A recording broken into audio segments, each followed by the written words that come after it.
Hello friends, hope you all are fine. Today we are going to study our chapter number 3 of class 12th Geography, book number 2. The name of chapter is Human Development. इस chapter को समझने के लिए अगर आप Indian economy की जो book है हमारी वीडियोस बनी हुई है प्लेलिस्ट क्लास 12th की इकोनॉमिक्स में इंडियन इकोनॉमिक एंड डेवलपमेंट में ह्यूमन कैपिटल से चैप्टर नंबर 4 है, उसका लिंक मैं डिस्क्रिप्शन में दे दूंगा, एक बार उसको भी देखना इसके साथ। तो ब्रॉड सेंस में आपको ये चैप्टर बहुत बढ़िया तरीके से समझ में आएगा, बहुत अच्छे से। So let us start. Human Development Report published by United Nation Development Programme UNDP. ये कंपटीशन का क्वेश्चन है, पूछता है ह्यूमन डेवलपमेंट रिपोर्ट कौन पब्लिश करता है? UNDP, United Nation Development Programme. In 1993 हर साल करता है, वैसे तो हम 1993 की बात कर रहे हैं। Told about 2 minimum condition for human development is progressive democratisation and increasing empowerment of people. लोगों को क्या करना, मतलब उनका डेवलपमेंट करना, उनको एक डेमोक्रेटाइजेशन मतलब कि एक डेमोक्रेटिक व्यवस्था स्थापित करना, लोकतांत्रिक व्यवस्था, और उनको सशक्त बनाना, एम्पावर करना। They also mention that development must be woven around people, not the people around development. तो उन्होंने कहा कि जो विकास है वो लोगों के चारों तरफ घूमे, ना कि लोग विकास के चारों तरफ घूमे। ये बहुत बड़ा कंसेप्ट है। विकास के चारों तरफ लोग घूमेंगे तो उनका विकास हो नहीं पाएगा, और लोगों के चारों तरफ विकास घूमेगा तो फिर वो अपने आप उनका विकास हो जाएगा। Human development in India with a population of over 1.21 billion, ये 2011 के हिसाब से है, और न्यू इकोनॉमिक सर्वे 2021 का जो है उसके हिसाब से 138 करोड़ है। Is ranked 131 among 188 countries of the world. HDI में हमारी ये रैंक आई, ह्यूमन डेवलपमेंट इंडेक्स में 131 है, ठीक है, 2011 के हिसाब से 188 देशों में से। अब भी इतनी आई थी, 2021 की जो रैंक आई है उसमें भी 131 ही है शायद, एक बार आप चेक कर लेना। इंडिया हैज एचडीआई वैल्यू 0.624%, 0.624 है हमारी HDI value. Low score in the HDI Human development Index में हमारा लो स्कोर है, आप जानते हैं, क्योंकि वास्ट पॉपुलेशन है, रिसोर्सेज कम है देश के पास। Is a matter of serious concern, और ये बहुत बड़ा मतलब कि इशू बन चुका है, इस पे हमें ध्यान देना बहुत ज्यादा जरूरी है। क्यों? क्योंकि बढ़ती हुई जनसंख्या या बहुत सारे मैटर होते हैं जिसके कारण क्या होता है, रिसोर्सेज के ऊपर दबाव बढ़ जाता है, और फिर वहीं से इस सोसाइटी के अंदर स्ट्रगल बढ़ता है लोगों के बीच में। Some point or indicators used to calculate the index value and ranking of the countries। कुछ हैं पॉइंट्स जैसे जिनका उपयोग किया जाता है, जैसे मतलब कि मिनिमम कैलोरी इनटेक हो गया, या पर कैपिटा इनकम्स हो गया, या स्टैंडर्ड ऑफ लिविंग, ये सब चीजें होती हैं जिसके बेस पे कई बार क्या होता है, रैंकिंग्स निकाली जाती हैं, ठीक है, और कंट्रीज को डिस्ट्रीब्यूट किया जाता है, डिवाइड किया जाता है कि कौन से डेवलप्ड देश है, कौन से डेवलपिंग देश है, या फिर कौन से अंडर डेवलप्ड देश है। जैसे इंडिया एक डेवलपिंग देश है। Low score is a matter of concern, अगर देश की रैंकिंग कम आ रही है तो इसका मतलब ये है कि कम आने का मतलब जैसे मान लो कि बाद से के संदर्भ में आ रही है, जैसे मान लो 188 देश है, 190 देश है, और उसमें से हम 160वें नंबर पे है या 170वें नंबर पे है, तो वो हमारे लिए एक थोड़ा सा कंसर्न है, सीरियस मैटर है, उस पर चर्चा करना, ठीक है। और अगर हम शुरू के उससे आ रहे हैं, जैसे 1 2 3 4 तक आ रहे हैं रैंक तक, तो हमारा देश बढ़िया है, क्योंकि और कंट्रीज फिर हमसे पीछे है। तो अगर हमारा स्कोर कम आता है, low score is a matter of concern as lack of sensitivity to the historical factors like colonization, imperialism, socio cultural factor like human rights violation, social discrimination on the, ये सब चीजें होती है जिसकी वजह से एक व्यक्ति का विकास रुक जाता है या बाधित होता है। अब कोलोनाइजेशन, जैसे मान लो कि अपना ये दूसरे देश के लोग आए थे, जैसे ब्रिटिशर्स आए थे इंडिया के अंदर, या अपना पोर्टुगीज आए 1498 में, या ब्रिटिशर्स आए तो थे 1600 सन में या 1664 में मान लो, या बैटल ऑफ प्लासी 1757 से देख लो आप, या 1857 के विद्रोह के बाद देख लो आप, 1858 का ब्रिटिश इंडिया एक्ट पास हुआ था, फिर सारी सीधी पावर्स ब्रिटेन की महारानी को दे दी गई थी। तो कहने का मतलब है ये सब चीजें क्या होता है, फिर ह्यूमन डेवलपमेंट को बाधित करती है या इफेक्ट करती है। क्योंकि मान लो एक कॉलोनाइजेशन देश है, तो जो कॉलोनी है जिसके ऊपर राज हो रहा है, तो जो कॉलोनियल गवर्नमेंट होगी वो क्या करेगी, अपने नियमों को थोपेगी या अपने हिसाब से डेवलपमेंट करना चाहेगी कॉलोनी के लोगों का।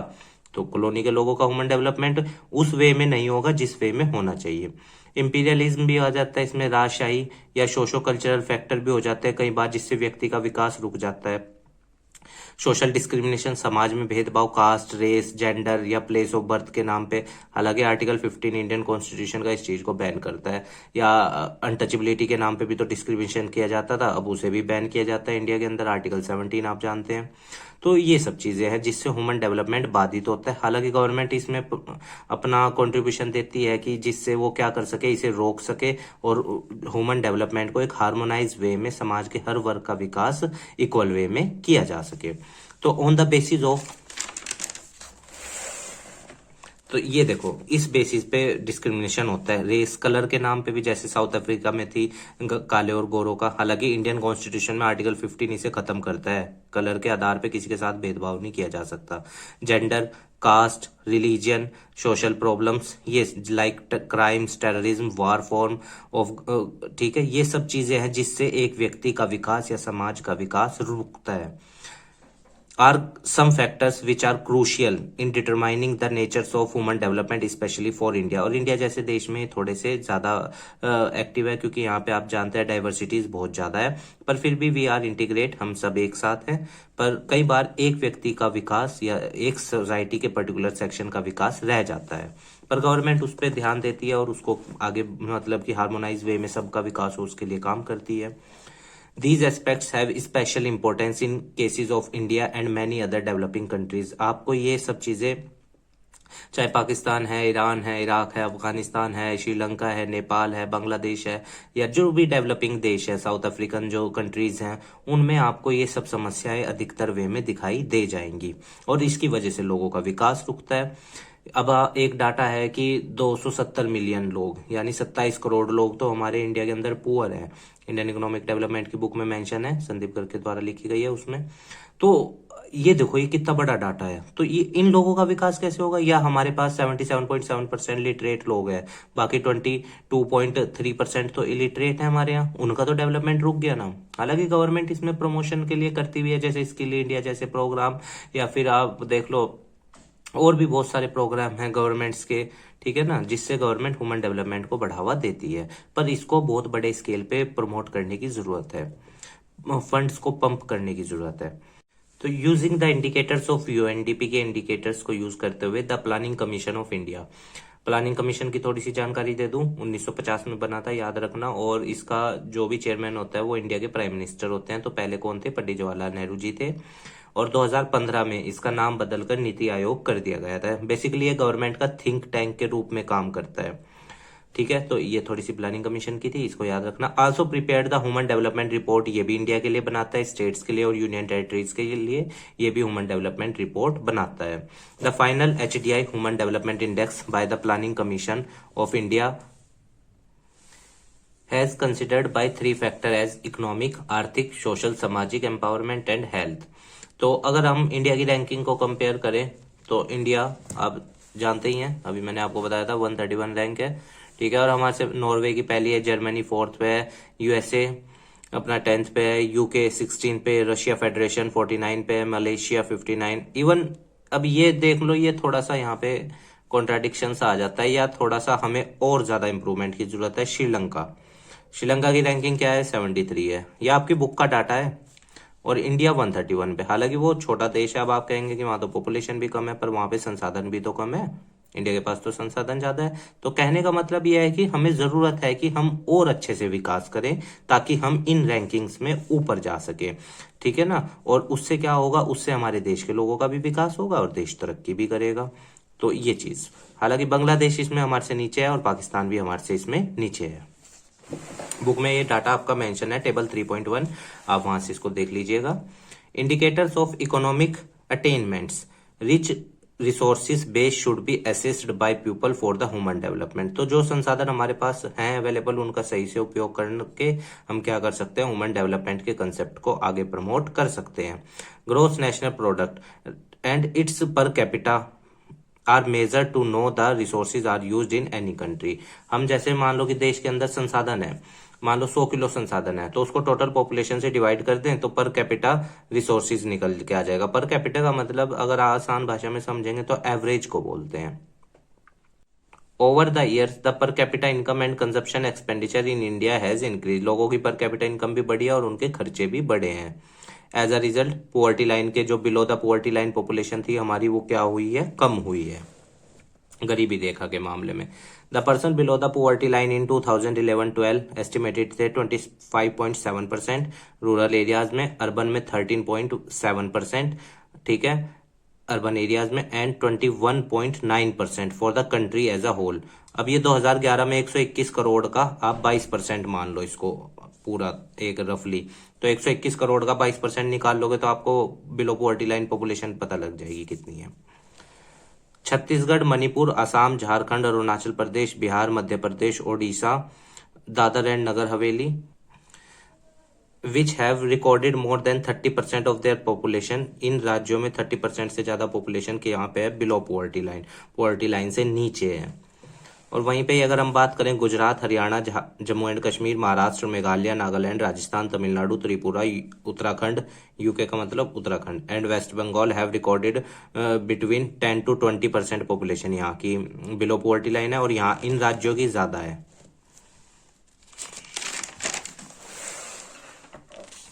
अब ये कुछ राज्य हैं जैसे Andhra Pradesh, Delhi, Goa, Himachal Pradesh, Kerala, Punjab, Sikkim, Puducherry, Andaman and Nicobar Islands, Daman and Diu, Lakshadweep, यहाँ की पॉपुलेशन 10% से ही कम बिलो पॉवर्टी लाइन में, तो ये अच्छे राज्य हैं। और other fact like housing, access to public transport, air quality and access to drinking water, इन सब पे भी हम लोगों का स्टैंडर्ड ऑफ लिविंग डिटरमाइन करते हैं कि एक लोगों का अगर ये जितना ज्यादा ये सिस्टम बढ़िया होगा उतना ज्यादा वो लोग क्या कर रहे होंगे, अच्छा जीवन जी रहे होंगे। जॉबलेस ग्रोथ क्या होती है, देखो मान लो इसको मैं आपको एक पेपर पे समझाता हूं।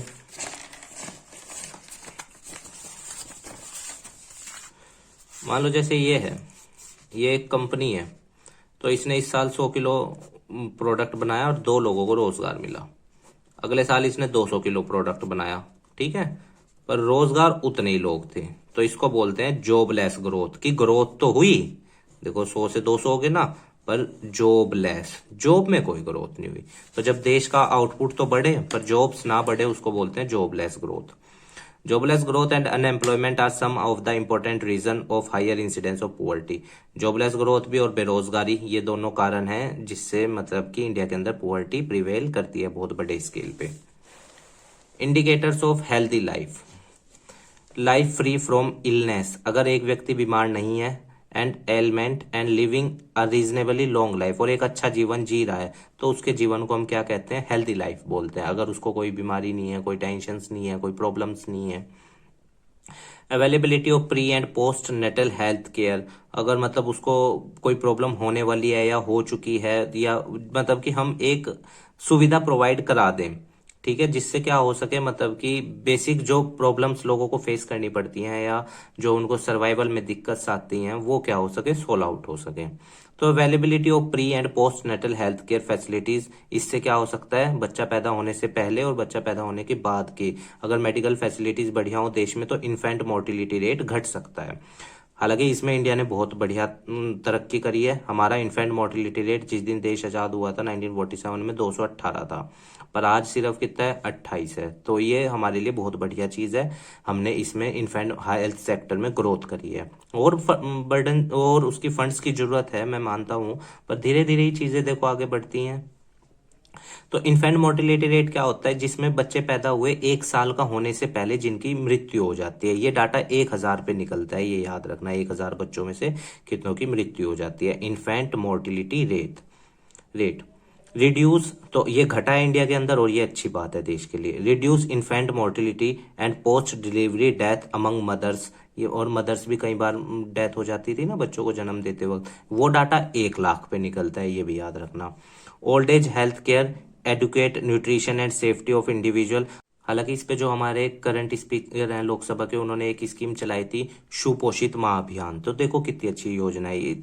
या फिर आप मिड डे मील स्कीम देख लो स्कूल के अंदर, आयुष्मान भारत, ये सब चीजें गवर्नमेंट किस लिए कर रही है, ताकि वो क्या कर सके, समाज के अंदर लोगों को हेल्दी या एक अच्छा जीवन दे सके।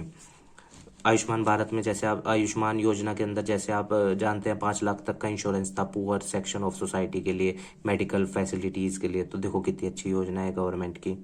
Nutrition and safety of individual are some important healthy and reasonable facilities ये लोगों को मिलती हैं और इंडिया इसमें ग्रो कर रहा है धीरे धीरे। और देखिए लगा अब टाइम तो लगता ही है क्योंकि पॉपुलेशन भी हमारे पास बहुत ज़्यादा है, उन सब के बारे में सोचना है, तो इसलिए पर हम धीरे धीरे इसमें अच्छा इम्प्रूव कर रहे हैं।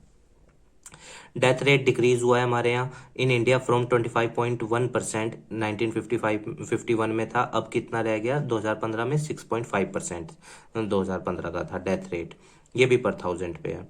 इन्फेंट मोर्टिलिटी डिक्रीज हुआ 148 टू 37 आया, और वो ये भी सेम डाटा का है, ये 1951 में 148 था और अब कितना है 37। Increasing in life expectancy, life expectancy क्या होता है, अगर एक बच्चा पैदा हुआ है वो जिएगा कितने साल, अगर देखो मैं आपको बताऊं 1951 में 37.1% था सिर्फ, ठीक है, और 66.9 हुआ ये फॉर मेल एंड 36.2 था फीमेल का 1951 में, और अब कितना हो गया फीमेल का 70 ईयर्स। तो ये 2051 का डाटा है और 2015 का डाटा है आपके सामने। दीज आर ग्रेट अचीवमेंट्स, तो ये ग्रेट अचीवमेंट्स जाहिर सी बात है अच्छी बात है कि भाई हमारे यहाँ पे ये चीज़ें कम हो रही हैं, अब डेथ वेथ्स कम हो रही हैं, लोग अच्छा जीवन जी रहे हैं। These are great achievements but also have negative facts, decreasing in sex ratio भी क्या हो रहा है, घट रहा है। एज पर 2011 के सेंसस के हिसाब से, as per 2011 census of India are very much disturbing cases of child ratio in the age of group 0 to 6 years के बीच में बहुत घटा है। एक्सेप्शन ऑफ केरला को अगर हम छोड़ दें, the child sex ratio has declined in all the state, जैसे कुछ राज्य हैं हरियाणा और पंजाब में आप जानते हैं where it is below 850 females per 1000 males, ये आप जानते हैं सेक्स रेशो मेल और फीमेल का निकलता है पर 1000 पे। हाईएस्ट केरला का है सबसे ज़्यादा 1000 पे, 1043 के आसपास है, आप एक बार चेक कर लीजिएगा। फैक्टर रेस्पॉन्सिबल आर, जैसे फैक्टर्स क्या रेस्पॉन्सिबल हैं इसके लिए कि सेक्स रेशो घट रहा है। मेडिकल इक्विपमेंट्स का कई बार कुछ लोग गलत उपयोग कर लेते हैं ना, जैसे वो प्रसव की जांच करा लेना या उस तरह के जो गलत काम है, हालांकि इंडियन गवर्नमेंट इन सब कामों को बैन करती है, क्योंकि देखो हर किसी व्यक्ति को इस दुनिया में आने का हक है, चाहे वो लड़की है लड़का है, सब बराबर ही है और सबके पास इक्वल एबिलिटीज हैं, और इंडियन कॉन्स्टिट्यूशन भी इक्वल अधिकार देता है सबको, तो फिर क्यों ऐसा होता है कि कई बार कुछ वो के साथ उनके गर्भ में उनकी हत्या कर दी जाती है, ये सब चीज़ें कई बार सोसाइटी में एग्जिस्ट कर जाती हैं। तो खैर इंडियन गवर्नमेंट इस पे काम कर रही है इसको दूर करने के लिए, और इवन लोग भी अब अवेयर हैं, जैसे गवर्नमेंट ने योजना चलाई है बेटी बचाओ बेटी पढ़ाओ स्कीम, तो ये अच्छी चीज़ है। या फिर आप देख लो नेशनल वुमेन्स कमीशन बना हुआ है इंडिया के अंदर, या फिर हम इंटरनेशनल मदर्स डे बनाते हैं, ये सब चीज़ें वुमेन एम्पावरमेंट के लिए, और ये बहुत बढ़िया कंसेप्ट है। आज के दौर में हमें वुमेन्स को सशक्त करना है, तो ये चीज़ है। तो मेडिकल इक्विपमेंट्स का कुछ लोग जानते हैं गलत उपयोग कर लेते हैं, खैर गवर्नमेंट उनके ऊपर रिस्ट्रिक्शंस लगाती है। Indicators of social empowerment, development is freedom, विकास है तो भाई आज़ादी आएगी इस पर्सन में, जाहिर सी बात है। किस चीज़ से आज़ादी, भूख से, गरीबी से, सर्विट्यूड गुलामी से, इग्नोरेंस से, इलिटरेसी से, इन सब से आज़ादी मिलती है जब व्यक्ति का विकास होता है। Freedom in real sense is participation, सही मतलब में आज़ादी क्या है कि पार्टिसिपेशन, अपने अधिकारों को यूज करना, अपनी मर्जी से डिसीजंस लेना, उसी को ही तो आज़ादी बोलते हैं। Access to knowledge about society and environment are fundamental to freedom, और समाज का नज़रिया, समाज की नॉलेज, एनवायरनमेंट की नॉलेज, ये सब चीज़ें भी क्या है, फंडामेंटल्स हैं फ्रीडम के। ओवरऑल लिटरेसी इंडिया के अंदर 74.04 है 2011, और अब याद रखना 77.7 है 2020-21 मान लीजिए आप, हालांकि नई जनगणना अभी होनी बाकी है। वाइल फीमेल लिटरेसी इज 65.46% है फीमेल लिटरेसी रेट हमारा 2011 के हिसाब से। Bihar has very low, Bihar का कम है 63.82% है लिटरेसी, और केरला और मिजोरम का हाई है, केरला का कितना है 93.91, और अपना मिजोरम का कितना है 91.58। टेबल 3.3 यहाँ पे आप एक बार ज़रूर देख लेना अपनी बुक में, आपको और अच्छा आइडिया इसमें मिल जाएगा लिटरेसी रेट का, उसमें डाटा दे रखा है किस राज्य का कितना है। Human development index in India as indicated in table 3.4, ये भी बुक में आप देखना, below Kerala with the composite index value of 0.790 is placed on the top rank है, फॉलोड उसके बाद दिल्ली है, फिर हिमाचल प्रदेश, फिर गोवा एंड पंजाब, ये आप देख सकते हैं राज्य आपके डाटा में मिल जाएगा आपको 3.4 में बुक में। स्टेट्स हैं जैसे Bihar, Odisha, Chhattisgarh are at bottom में है ये among the 23 major states in India के अंदर, ठीक है। देयर आर, जो 23 स्टेट्स का डाटा आपकी बुक में है, there are several socio political economic and historical reasons. बहुत सारे कारण हो सकते हैं कि रीजनल डिस्पार्टीज हैं, एक रीजन के लोग ज़्यादा विकास कर रहे हैं, दूसरे रीजन के लोग कम विकास कर रहे हैं। कई बार इकोनॉमिक रिसोर्सेज या संसाधन भी मैटर करते हैं। फर्टाइल लैंड कैसी है, उस पर भी तो लोगों का डेवलपमेंट, जहाँ की ज़्यादा फर्टाइल लैंड होगी या रिसोर्सेज ज़्यादा अवेलेबल होंगे, वहाँ के लोगों का जीवन अच्छा होगा क्योंकि उनकी कमाई ज़्यादा होगी, और दूसरी जगह के लोगों का जीवन क्या होगा, थोड़ा सा स्ट्रगल पूर्ण होगा। Kerala has highest value in HDI due to its impressive performance in achieving near 100% literacy. तो ये बढ़िया चीज़ है। In states like Bihar, MP, Odisha, Assam and UP, यहाँ का लिटरेसी रेट कम है। हालांकि गवर्नमेंट्स काम कर रही है यहाँ राज्यों की, पर और ज़रूरत है इम्प्रूवमेंट की। इकोनॉमिकली डेवलप्ड स्टेट, जो पैसे से मजबूत राज्य हैं, जैसे महाराष्ट्र, तमिलनाडु, पंजाब, हरियाणा, यहाँ पे HDI वैल्यू ज़्यादा है। किसके कंपैरिजन में? Chhattisgarh, Bihar, MP, ETC। पर यहाँ पे देखो, अगर आप हरियाणा को कंपेयर करोगे तो यहाँ पे, या राजस्थान को कंपेयर करोगे, आपको यहाँ पे सेक्स रेशो कम दिखेगा केरला के मुकाबले। तो पैसे से मजबूत हैं पर किसी और चीज़ में कम है, ये चीज़। It also plays a significant impact on HDI पे इसका बहुत प्रभाव पड़ता है कि देखो पैसा ज़्यादा है पर लिटरेसी कम है, या फिर जेंडर सेक्स रेशो का मतलब कि डिफरेंस बहुत ज़्यादा है, या फिर इन्फेंट मोर्टिलिटी रेट ज़्यादा है, तो वो उधर रैंक गिर जाती है, क्योंकि पैसा ही थोड़ी मेजर किया जाता है सिर्फ HDI में। Population, environment and development. Development has brought in significant improvement in the quality of life. देखो जब भी विकास होगा लोगों का जीवन सुधरेगा, जाहिर सी बात है, और गवर्नमेंट कर भी रही है। इंडियन गवर्नमेंट या स्टेट्स गवर्नमेंट इंडिया के अंदर बहुत इसके लोगों के लिए क्या है, जागरूक है। But also increasing regional disparities, regional disparities भी बढ़ जाती हैं। देखो वही है, फिर मान लो इसको समझिए आप रीजनल डिस्पार्टीज को। मान लो ये उत्तर प्रदेश का रीजन है और ये बिहार का रीजन है। हम मान लेते हैं यहाँ पे संसाधन ज़्यादा मात्रा में अवेलेबल है और यहाँ पे कम मात्रा में अवेलेबल है। तो क्या होगा, यहाँ की गवर्नमेंट इन संसाधनों का यूज करके विकास करेगी तो ये राज्य ज़्यादा विकासशील हो जाएगा, और यहाँ की गवर्नमेंट के पास संसाधन कम है तो यहाँ का विकास थोड़ा कम होगा। तो अब ये रीजनल डिस्पार्टीज बढ़ गई कि ये रीजन तो अच्छा तरक्की कर गया और ये थोड़ा कम रह गया। तो ये आपको इंडिया के अंदर वेरिएशन दिख जाएंगी स्टेट्स में जब आप राज्यों का डाटा पढ़ेंगे, जो आपकी बुक्स में अवेलेबल है। इनइक्वालिटीज, जाहिर सी बात है, जिस रीजन में ज्यादा संसाधन, आर्थिक संसाधन अवेलेबल है वो रीजन अमीर होगा, और जहां पे कम अवेलेबल है वो रीजन थोड़ा कम गरीब, मतलब कि गरीब होगा। डिस्क्रिमिनेशन भी दिख जाता है, displacement of people, abuse of human rights, environmental degradation, ये हर राज्य के अंदर क्या है, कम ज्यादा है। As per view expressed by neo-Malthusian environmentalist and radical ecologist, माल्थुजियन की थ्योरी जरूर पढ़ना, पॉपुलेशन वाली, बहुत बढ़िया थ्योरी है, सर्च करना एक बार। They believe that for a happy and peaceful social life, माल्थुस का ये मानना था कि हैप्पी और पीसफुल लाइफ अगर जीनी है तो प्रॉपर बैलेंस बना के रखना पड़ेगा पॉपुलेशन और संसाधन।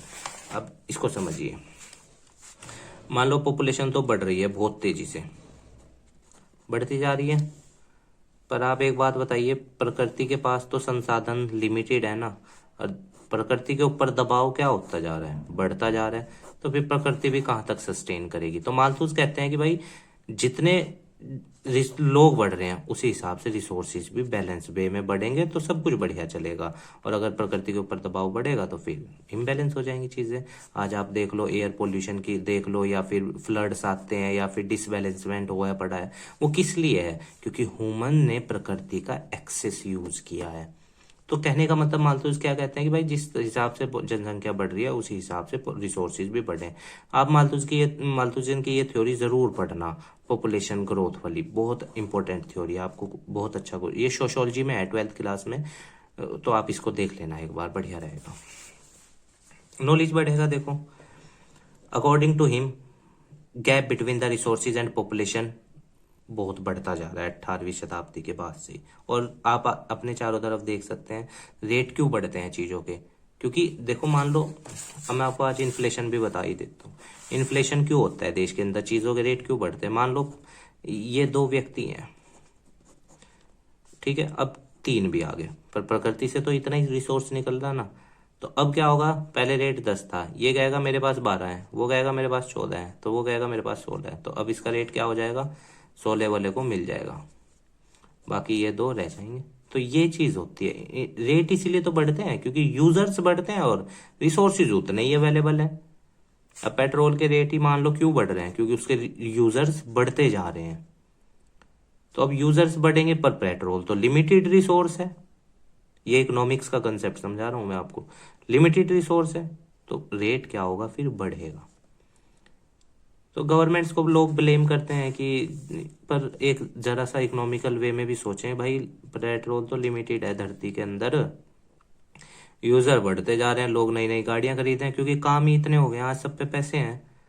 एक अगर में दो दो तीन तीन गाड़ियां हो रही हैं या बाइक हो रही हैं, तो फिर यूजर जब बढ़ेंगे, पर वो तो लिमिटेड रिसोर्स है धरती के पास, तो फिर उसी को ही तो मिलेगा जो ज्यादा देगा, तो रेट बढ़ जाते हैं। अब मान लो अगर कम वाले को दे दो आप, एक तो वो ज्यादा यूज करेगा, ऊपर से ये भी खरीदेगा, तो फिर वो तो और जल्दी खत्म हो जाएगा। तो ये चीज मैं आपको समझाना चाह रहा हूँ। तो लोग गवर्नमेंट को ब्लेम करते हैं, ठीक है, पर एक थोड़ा सा इकोनॉमिकल वे में भी इस पे सोचिएगा आप। Scholars like Sir Robert Malthus was the first one to voice his concern about the growing scarcity of resources as compared to the human population. तो मालथूस ने सबसे पहले कहा कि भाई देखो, रिसोर्सेज तो कम होते जा रहे और जनसंख्या बढ़ती जा रही, धरती के ऊपर दबाव बढ़ेगा, और बढ़ भी रहा है। आज आप देख लो, नई नई कॉलोनीज बन रही हैं, रोड्स बन रहे हैं, हाईवेज बन रहे हैं, तो उतनी जमीन धरती से कम हो रही ना, उतने संसाधन, तो धरती के ऊपर दबाव बढ़ेगा। या आप देख लो, आप पहले लोग ऑर्गेनिक फार्मिंग करते थे, आज फर्टिलाइजर्स, मैन्यूर्स का उपयोग कर रहे हैं। तो ठीक है, प्रोडक्शन तो ज़्यादा धरती से कर रहे हैं, पर अनहेल्दी फूड भी तो हो रहा है, पहली चीज़। दूसरी चीज़, मिट्टी की सॉइल फर्टिलिटी घटती जा रही है, तो ये चीज़। तो ह्यूमन डेवलपमेंट पॉपुलेशन से डायरेक्ट लिंक करता है, ये याद रखना। पॉपुलेशन बढ़ेगा, ह्यूमन डेवलपमेंट घटेगा। Resources everywhere are unevenly distributed. अब ये क्या है, ये भी समझ लीजिए। दो रीजन है, एक ये यहाँ पे रिसोर्सेज बहुत हैं, यहाँ कुछ है ही नहीं, तो ये रीजन डेवलप करेगा, ये ऐसे ही रह जाएगा। तो ये चीज, रिच कंट्रीज के पास and people have access to large resources basket, तो और पुअर के कंट्री के पास नहीं है, तो रिच वाले मौज ले रहे, पुअर वाली कंट्री के लोग अंडर डेवलप्ड है। Mahatma Gandhi also focus to make harmony and balance between two. Mahatma Gandhi ji ने भी कोशिश करी कि इसके बीच में बैलेंस बना जाए। पॉपुलेशन जितनी बढ़े उस हिसाब से संसाधन भी हो, मतलब ज्यादा वे में पॉपुलेशन ना बढ़े, धरती पे दबाव ना बढ़े। His views were also reechoed in the Club of Rome report limit to growth 1972 में वहां लिखा गया था। शुमचर बुक में स्मॉल इज ब्यूटीफुल, या एक आपने पढ़ा सुना होगा, छोटा परिवार खुशियां पार। तो वो छोटा परिवार खुशियां पार वाला कंसेप्ट पॉपुलेशन कंट्रोल से।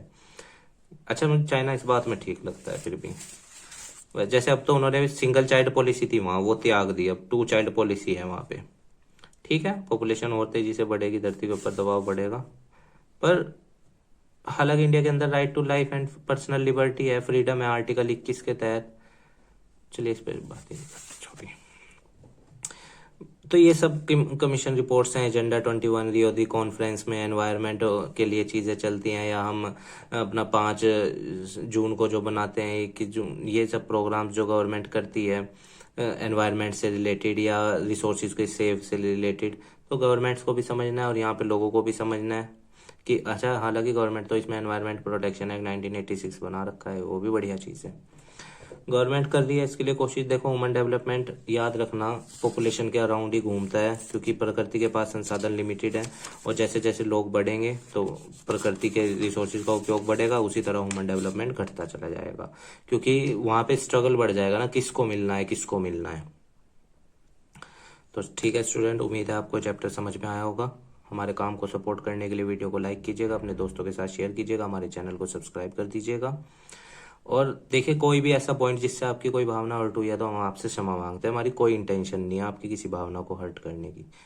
चीजें हैं आपकी बुक में लिखी हैं, बस मैं आपको एक्सप्लेन कर रहा हूँ एक ब्रॉड सेंस में, ताकि आप अच्छे से समझें और उसका एनालिसिस करें। यही चीजें कल को आपको बड़े लेवल के, जब आप कॉम्पिटिशन्स की तैयारी करते हैं, स्टेट PCS हो गए या UPSC हो गए, यही सब आपकी नॉलेज ही तो देखता है मेंस के एग्जाम में, कि आप लिखते कैसे हैं, चीजों को एक्सप्लेन कैसे करते हैं। तो ठीक है स्टूडेंट्स, स्वस्थ रहिए, मन लगाकर पढ़ाई कीजिए, खूब नाम कमाइए जीवन में, और ईमानदारी, वो भी बहुत ज़रूरी चीज़ है।